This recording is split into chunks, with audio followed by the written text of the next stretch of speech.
Welcome, new subscribers. Thank you, subscribers, for following, sharing, liking our videos, and supporting the channel. My name is Reverend Penelope Stewart. You can follow Chemistry on Facebook, Instagram, and Twitter. Today, we're going to be doing the part 3 of the hidden truth of ancient America to Mary and the Matriarch Empire.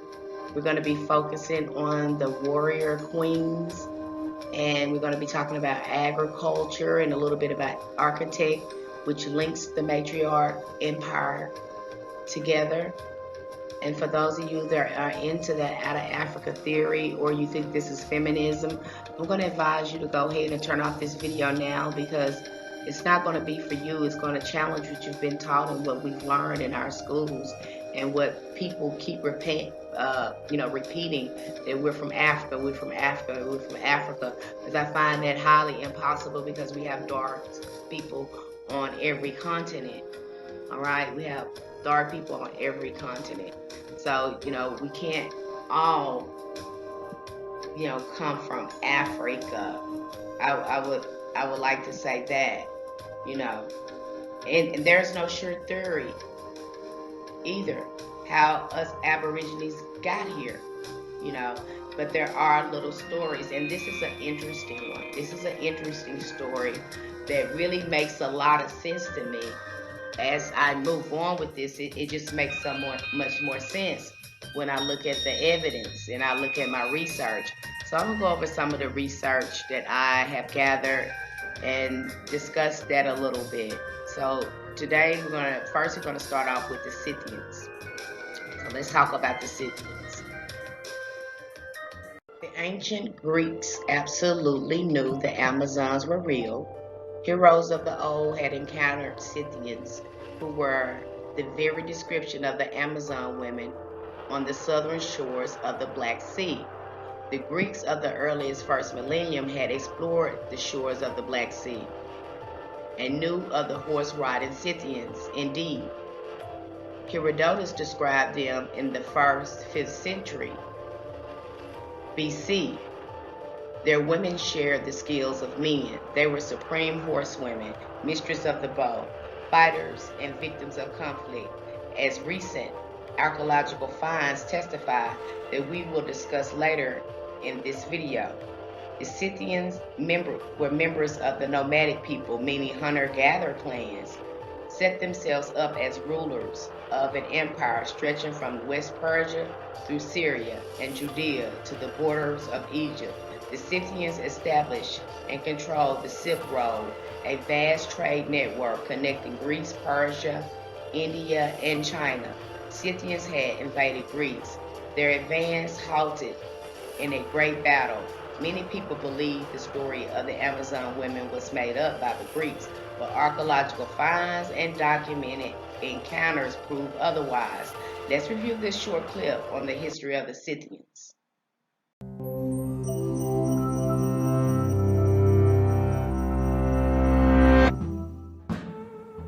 Since the time of Homer, ancient stories told of fierce warriors dwelling beyond the Mediterranean world, striking fear into the mightiest empires of antiquity. Their exploits were recounted by many epic poets. They fought in the legendary Trojan War, and their grand army invaded Athens. Jason and the Argonauts passed by their shores, barely avoiding their deadly arrows. These formidable fighters faced off against the greatest champions of myth: Heracles, Theseus, and Achilles. And every single one of these warriors was a woman. The war-loving Amazons, quote-unquote the equals of men in courage and skill, were familiar to everyone in ancient Greece. Amazon battle scenes decorated the Parthenon on the Athenian Acropolis. Paintings and statues of Amazons adorned temples and public spaces. Little girls played with Amazon dolls, and Amazons were a favorite subject on Greek vase paintings. In Greek art and literature, they were depicted as daring and desirable, but also terrifying and deadly, and doomed to die at the hands of Greek heroes. Were Amazons merely figures of myth, or something more? It was long assumed that they were imaginary, like the Cyclops and centaurs, but curiously enough, Stories from ancient Egypt, Persia, the Middle East, Central Asia, India, and China also featured Amazon like warrior women. And Amazons were described in ancient historical accounts, not just myths. Writers like Herodotus, Plato, and Strabo never doubted their existence. So, who were the real women warriors known as Amazons? Ancient historians located the Amazon homeland in Scythia, the vast territory stretching from the Black Sea across the steppes of Central Asia. This immense region was populated by nomadic tribes whose lives centered on horses, archery, and warfare. Their culture flourished for about 1,000 years beginning around 800 BC. Feared by Greeks, Persians, and the Chinese, the Scythians left no written records, but we can find clues in how their neighbors described them, as well as in archaeology. Scythians' ancestors were the first to ride horses, and they invented the recurve bow. And because a female mounted archer could be as fast and as deadly as a male, all children were trained to ride and shoot. Women hunted and fought alongside men, using the same weapons. The harsh landscape and their nomadic lifestyle created its own form of equality. This amazed the ancient Greeks, whose women led restricted indoor lives.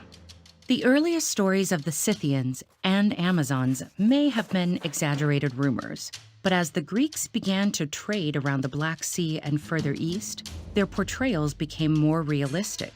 Early depictions of Amazons showed them with Greek weapons and armor. But in later representations, they wielded bows and battle axes, rode horses, and wore pointed caps and patterned trousers characteristic of steppe nomads. Until recently, no one was sure how strong the links were between Scythians and the Amazons of Greek myth. But recent archaeological discoveries have provided ample evidence. More than 1,000 ancient Scythian kurgans, or burial mounds, have been excavated, containing skeletons and weapons. Archaeologists had previously assumed that weapons could only belong to male warriors. But modern DNA analysis so far has revealed that about 300 skeletons buried with weapons belong to females, ranging in age from 10 to 45, and more are being found every year. The women's skeletons show battle injuries, ribs slashed by swords, skulls bashed by battle axes, and arrows embedded in bones. In classical art and writings, the fearsome Amazons were always portrayed as brave and... Okay, you've watched a clip of the Scythians, and I know that was probably an interesting story, but what is really interesting is Hercules was challenged by King Argos. One of his labors was to steal a golden girdle owned by Hippolyte, the queen of the Amazons, and according to legend, Hercules met Hippolyte, seized her girdle, and perhaps not killing her, and escaped back to Greece. Now, these Amazon women, or these ancient queens, they had all these magical weapons, and you kind of see that in Jason and the Argonauts. He's told to go to these different places and collect all these magical weapons and stuff. That's kind of what in those ancient times, those ancient oracles and those ancient women, they had this metaphysical power to create these magical weapons, it was very hard for men to win wars and battles with them when they had all these magical weapons or they were in contact with this metaphysical power. So it's very difficult for men to conquer them with these weapons.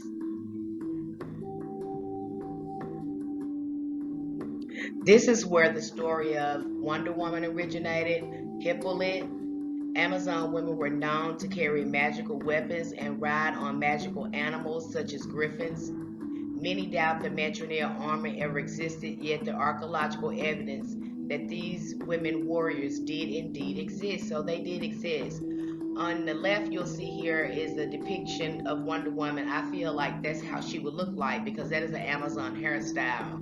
And that is kind of the attire they probably would have worn. So that's how Wonder Woman would have looked. She would have been dark. And on the right, you see this is the Greek depiction of these Amazon women. They talked about them in their culture. Until we have to ask ourselves, These women had to have so much influence in the ancient world because the Greeks talked about them. All right, so it's something about them had to be real as well because they made up stories of this ancient mother. And then we have the Greeks going into, worshiping Isis. And Isis is connected to these Amazon women as well. All right, let's move on. In 1993, Russian archaeologist Natalia Polismak was working at a burial mound on Yukok Plateau in semi-autonomous Altai Republic in southern Siberia near the Chinese border when she made another discovery that added to the knowledge of the Scythian women. Polismak and her team unearthed a deep frozen harness, parts of the saddle, 6 horses, and finally a larch wood coffin. Inside was a block of ice created when water had leaked in and frozen. After days of carefully melting the ice with heated water, skin emerged, tattooed with a griffin-like design. The body slowly appeared embalmed with a mix of herbs, grasses, and wool, along with a tall headdress, revealing the body was that of a woman. So they're finding archaeological evidence too. Now, historians will not touch this, you know, but I have to give archaeologists kudos. Some of them, they have a lot of integrity in their work, so they like recording what they find. So, looking at archaeological evidence, we can tell a lot too. And by looking at architecture too, you can also trace the matriarchs as well. We'll get into that in a minute. In 2012, more evidence emerged from Guatemala. While excavating the ancient royal Maya city, El Peru, Waka standing for Wakanda, and see that story from Wakanda originates here. Archaeologists from Washington University in St. Louis uncovered the tomb of a royal woman. Her bones lay resting beneath a shrine surrounded by jewels and 2 figurines. Hieroglyphics nearby indicated her name was Lady Cabell, also known as Lady Water Lily Hand and Lady Snake Lure.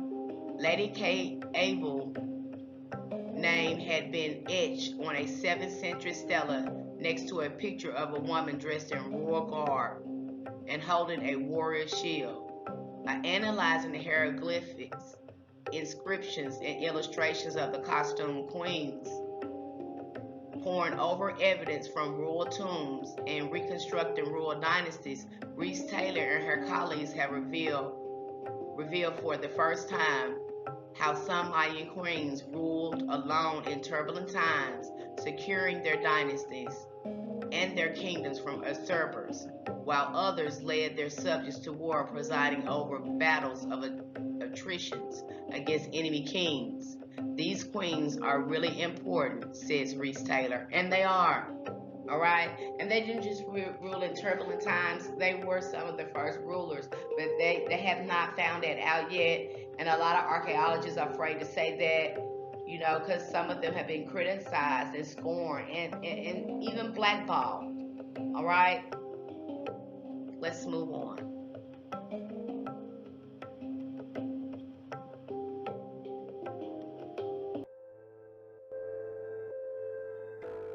It's very, very interesting. This is a very interesting find.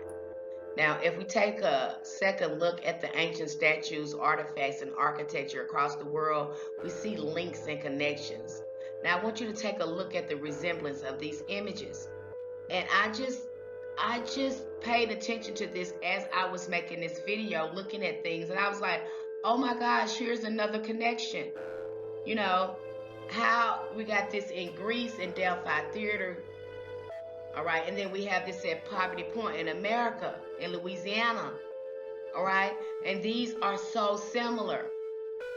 The ancient theater at Delphi was built further up the hill from the Temple of Apollo, giving spectators a view of the entire sanctuary and the valley below. Spectators in ancient times enjoyed plays, poetry, reading, and musical events during the various festivals that took place periodically at Delphi.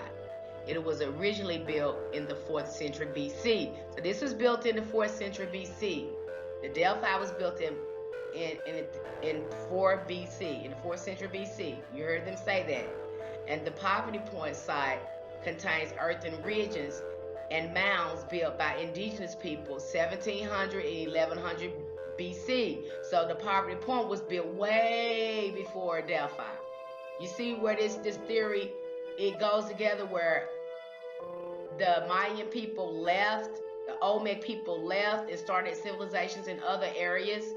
Now this kind of proves it indicates that they left here, Poverty Point, and went to Greece and developed that too, because these images look so much alike. All right. And this happened during the last archaic period in North America.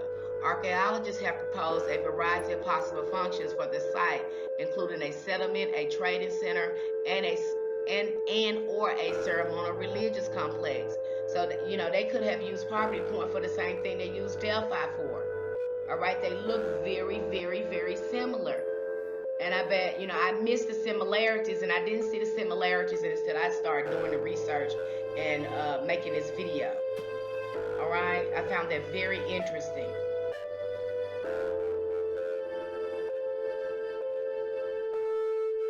Corn, aka maize, was, as we know it today, would not exist if it weren't for those ancestral mothers, those humans that cultivated and developed it.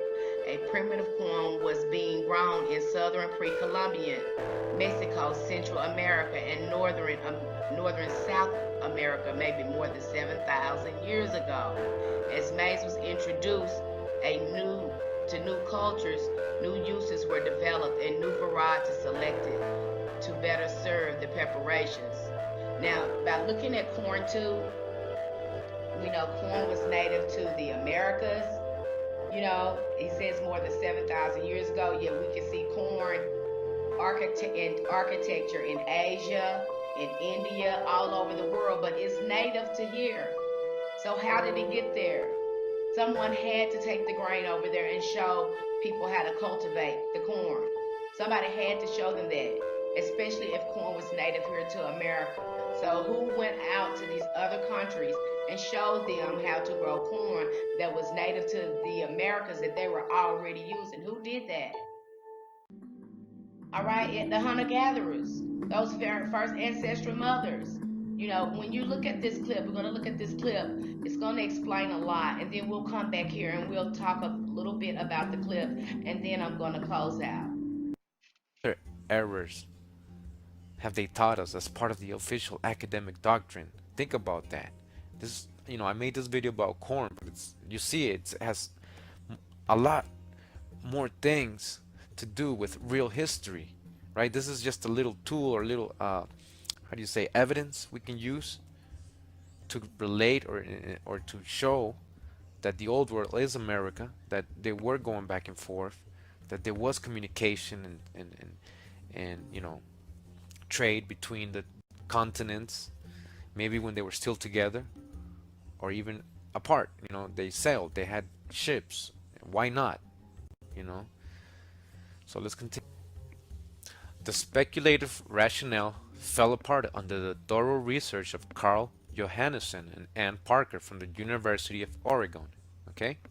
Their examination of scores of Hindu statues confirmed that the plants depicted in stone carvings had all the characteristics of maize. All right? It confirmed. Elongated husk, parallel rows of kernels, and silk strands at the top. Some of the items included hybrid forms of maize with two sizes of grains. Their shapes also conform to the same variety of shapes that are characteristic of maize: bulbous, conical, and elongated. Similar maize ears are present in the local markets. The plant sculptures on the temples at Halebib, Missouri, Khajuraho, and Somathpur are undoubtedly varieties varieties of maize. So undoubtedly, right? But this plant is not portrayed here as an agricultural item. It is a sacred one. And this explains one reason why Western scholars failed to notice references to maize in ancient Hindu documents. All right, so it's saying that when they talk about these statues and carvings in these temples, right, the doctrine in that part of the world in India is that it's a religious item or icon, right? It's not supposed to be corn. They don't reference it as a plant or of agriculture or corn at all. All right. They began uh, with a bias toward Portuguese introduction of the plant, so they only looked for references to Milo at that time of Portuguese contact. They relied on revenue documents and completely missed references in religious and medicinal texts because they didn't bother to consider non-dietary uses of maize in Hindu culture.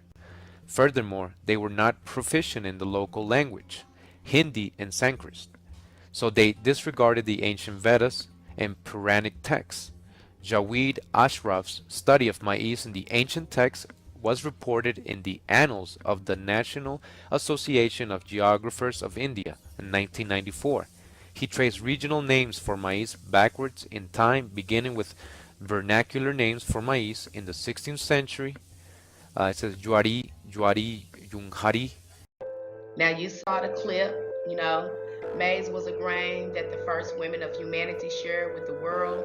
Much of this evidence that I have researched and covered points to Tamari, aka ancient America, being the home of civilizations and a matrilineal ancient empire responsible for those civilizations. It appears that these mothers shared their gifts, knowledge, and wisdom with the entire world. Now her stories are recognized as myths, but through research and careful observation, we know her story is in fact real. In stories throughout the ancient world, the original creator is feminine. It is only with the coming of masculine-dominated social system that she is replaced by a male god. She is said to have been conquered or killed by the new god. Sometimes the patriarchy boldly changed the sex of a deity without changing the name. Often the new cult of the male god could only be made to replace the original religion by the goddess by a very severe patriarchal regime. And that's exactly what happened. I mean, it's severe patriarch, you know. Gosh, this was the case with the Hebrew Jehovah. Even then, the people frequently reverted to the worship of the Queen of Heaven. The vast majority of human history, for which written records no longer exist, have been rewritten by patriarchal redactors. The material evidence makes it clear that the religion of the feminine deity was predominant for thousands of years. It may well have been a matriarchal civilization in which certainly the priesthood and very likely the heads of families of the state were all female. Well, I thank you so much for watching this video and sharing this moment with me. I hope this information was very insightful for you, that you've learned something from it. And if you've observed anything else, you have anything to share, please leave your comments here in this video. I want to hear your thoughts. This is just my journey with the ancestors, what they revealed to me and what they share with me, and I'm just sharing it with everyone else. You can take it or leave it. This is just my journey I'm sharing with you. But again, I thank you for being here with me today. Light and love, may the ancestors be with you.